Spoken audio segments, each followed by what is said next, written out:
Good morning mga karo, welcome po sa aking channel. Ayan, nandito po tayo sa tank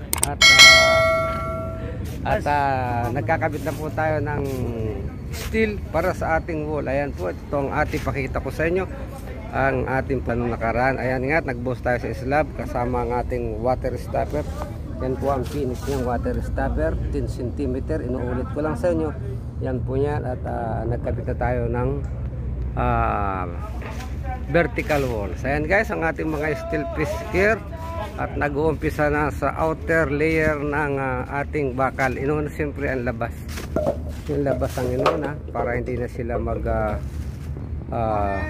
good morning to guys, how are you? Oh, all very safe all safety pin yeah, and guys, spacing 20 cm 16 mm. Aywa. Clockwise. Mia. Wala, mashallah. Unos. Okay. Yola.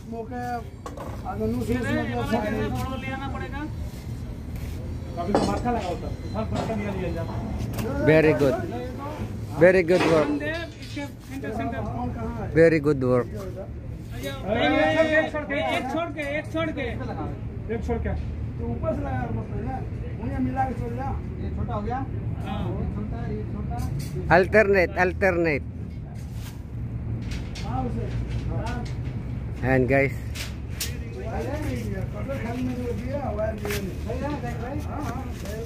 ay makwes.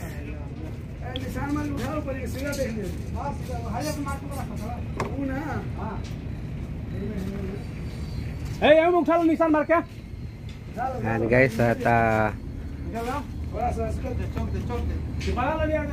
naka double tight po sila sa labayan, double tight. Ayan, butterfly style. Ayan, butterfly. Dito sa loob, ginawa pa lang nilang single, pero mas maganda yan, double type. Ayan po ang ating update sa ating pagbabakal dito sa ating tangke. Ayan mga kahardot, at napakaganda ng alignment ng bakal. Ayan, no? Ayan, at kita nyo nga ang height ng ating bakal ay 5 meters 10 cm. 5 meters, almost 5 meters po ang taas nito. Ayan, at ang wall nga nito ay 40 centimeters. Ayan guys, at makita nyo yun. Ayan yung binuhusan natin no, na may water stopper. Ayan, may kicker po tayo dyan at 20 cm ang kicker. At shout out po sa mga manggagawang bakal sa construction, sa mga steel fixer natin. Shout out po sa inyo at napakahirap talaga ng trabahong steel fixer at kita ng bakal, mainit din ang panahon. Ayan guys, at ito naman nag-assemble sila ng column dito para dito sa ating column sa gitna. Ayan. Where is jacket, Saiful? Jacket. Lasim jacket. Ayan.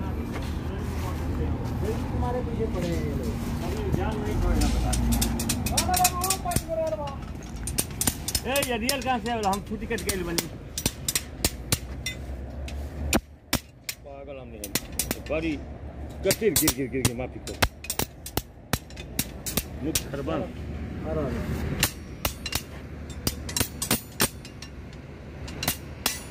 छोटा तो नहीं हो गया मार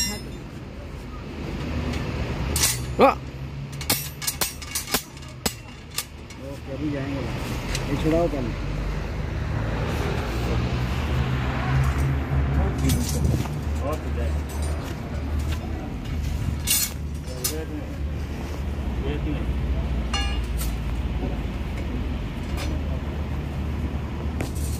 At yun nga mga kahardot, ang ating update sa ating tangke. Ayan, at bukas uli.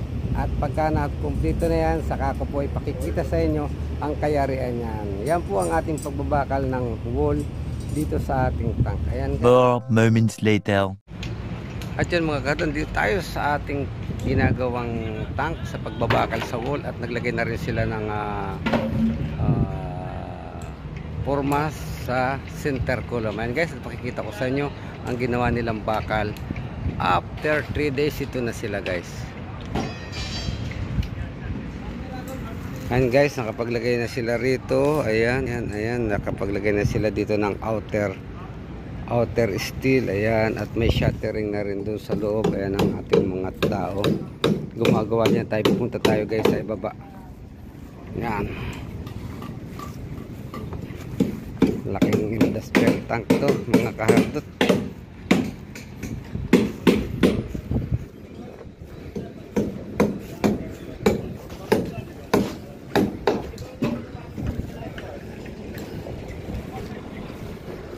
Yan, dito na ang kanilang napurma. Tapos na yung center column, yung bakal na lang sa gilid ang nilalagay. Bababa tayo guys sa ibaba.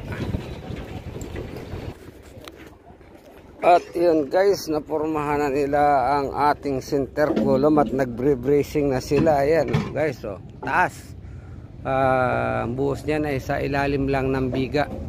At pag nabuhos niya ang column na yan, saka ilalagay yung beam kasabay ng slab, ng roof slab. Ayan ang bakal natin. External pa lang nagagawa nila. O itong labas na panglabas na bakal.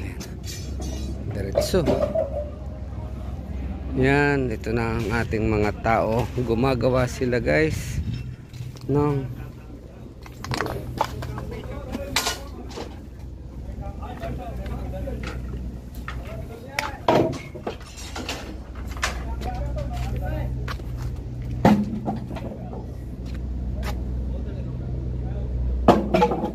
guys, nagbababa sila ng forma. May nanumano na lang.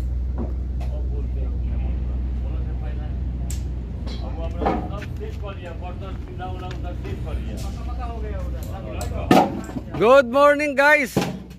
Happy weekend. Happy weekend. Saiful. Lukwais.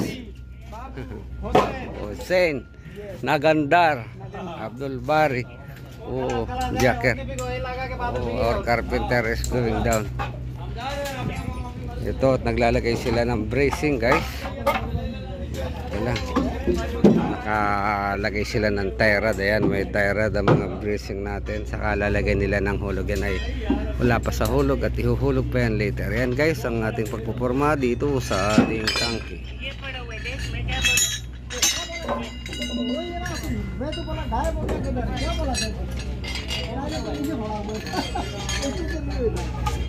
आज है Kipalhal Kulukwais आधा माफी करा बा आधा माफी कर रहा है भाई ठीक कर रहे हैं ना मौजूद disco at yan yung mga karot na tungyahan nyo dito ngayon ng pagpuporma ng ating mga karpintero. Sila ay naglalagay na ng bracing, paikot, at bukas naman ay ang diagonal support ng bawat column nito. Yan po mga sundan po natin ang mga susunod nating kabanata sa video. More moments later. At yun mga karot, good morning pong muli at nandito tayo sa ating tangke at umaga nag-break time ang mga tao, mainit. Kaya ako nandito ngayon, wala pa tayong safety uniform, pero ipakikita ko muna sa inyo ang ginawa ng aking mga karpintero dito sa loob ng tangke guys. At yan nga guys, pinakikita ko sa inyo ang 4 meter 50 cm column. Ayan, tingnan naman ang suporta. Yan po, talagang walang kawalat, wala na sa paglubo, magkaroon ng umbok yan dahil napakaganda ng pagkakasupport. Nakatay siya ng tie rod at ng 10x10 na kahoy. At siyempre yung alignment na lang ang kulang dyan. Yan, naglagay na rin po sila ng mga diagonal support para sa alignment. Yan guys, so ayan. Hanggang doon yan, hanggang doon sa kabila.